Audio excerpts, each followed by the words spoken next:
means that offensive line is protecting him. Of course, they got a decent running game, but you got with Jonathan Taylor, but you got to look at their defense. Their defense is top 5 in points allowed, top 5 in yards allowed, top 5 against the pass, top 5 against the rush. This defense is legit. They're 7-3. They've been balling last 2 weeks, wins over Tennessee and Green Bay. They deserve our props. The Indianapolis Colts are in the top 5. Put it right there. Let's get to number 4 on the list. There's no change here. The Los Angeles Rams. Why? Because that defense is big time. That's why with Jalen Ramsey, of course with Aaron Donald, the man, Brockers and the crew. We saw once again Tampa couldn't run the football, even though that's nothing new. But they had a tough time passing, even with all those weapons Tom Brady has available to him. Meanwhile, Jared Goff, Robert Woods, Cooper Kupp, you saw what they did.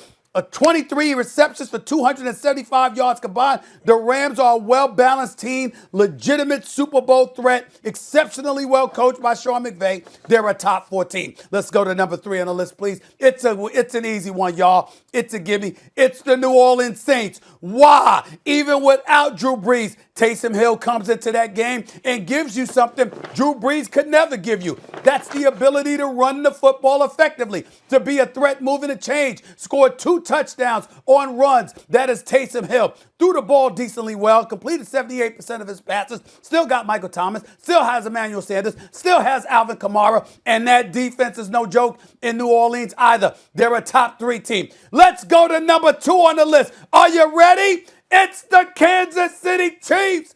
Why? Because they're the reigning Super Bowl champions. They're 9-1.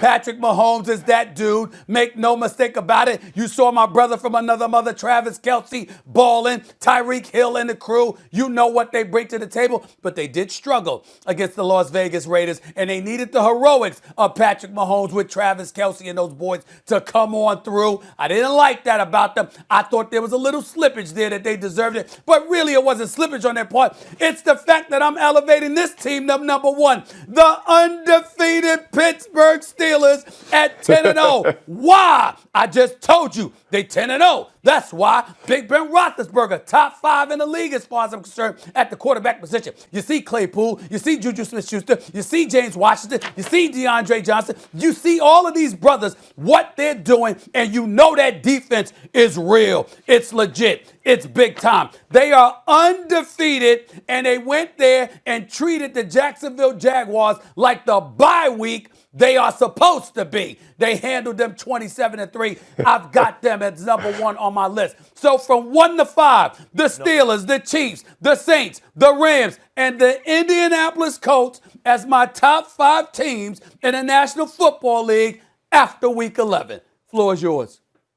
I wanted to say this is your first Stevens A list because I saw the Colts. I said, ooh, Stephen A is on it.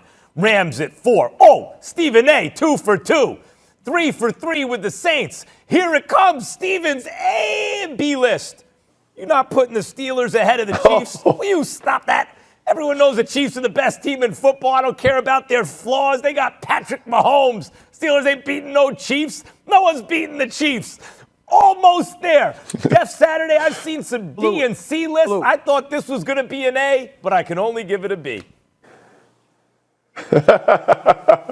See, here's the thing. This is what Stephen A does, right? Well, I come on early in the show and he gives this whole soliloquy about me being up there to beat him up. So what's he do, Max? He sugars me in with the Indianapolis Colts. He knows. He knows. He put them on the list. He's like, hey, I'm going to throw a little peace offering out to my man Saturday because usually he stomps on my list and he does this kind of stuff. Right. So he's protecting himself. Here's the other thing about Stephen A. He's a smart man now. He is a smart man. Why did he put the Steelers at 1? Because he just saw 2 of the Ravens' best players not be able to play Thursday. So he feels pretty confident, right? He can step out now. He can step out a little bit. Bring it out just a hair because he's been real scared. He's been real scared, even being that fan, to step out and jinx him. So he feels like the jinx is off. He doesn't have to worry as much about Thursday night's game. So he's like, you know what? This is my week, right? It's no different than a coach waiting to put the backup quarterback in and make him a starter after the bye week. This is what Stephen A just did, right? He just slid it in there. I will say this, though. of all the trash lists that I've seen, Stephen A. went and redeemed himself. This is a great list. It's an A list, wow. Stephen A. You did a good job. This is your best work. Wow. And it's because you sugared me with the Colts and the way you manipulate it. Listen, I give you credit. There's a reason there's a reason that you stay on every day and people tune in. You know how to scratch the ear of Jeff Saturday. You did it today. I'm just gonna let you know. You got the A list, Stephen A. Brady struggled last night, Monday Night Football. Jeff, I want to start with you with this question here. If the Bucs fail this year, with all the talent on both sides of the ball, is it Tom Brady's fault? No. This will be an organizational failure if they don't do it because of this year. I mean, I think if you're looking at, you are forcing a situation right now. You are seeing that Tom Brady is not making the plays down the field that your offense demands. So what changes can you make? Because you're still loaded on defense. I know they didn't play great last night against Jared Goff, but they still held him to 27 points and got 2 turnovers. So those teams can usually stay in. But you got to find a way to put some fire in this offense, whether that's bringing it down to more intermediate or check down type throws, whatever you have to do, and then establish the run. You know, without protection and trying to throw the ball deep, Tom Brady has not been the same guy his whole career, much less at 40 plus years old. So in my opinion, it will not just be on Tom Brady. There's enough blame to go around.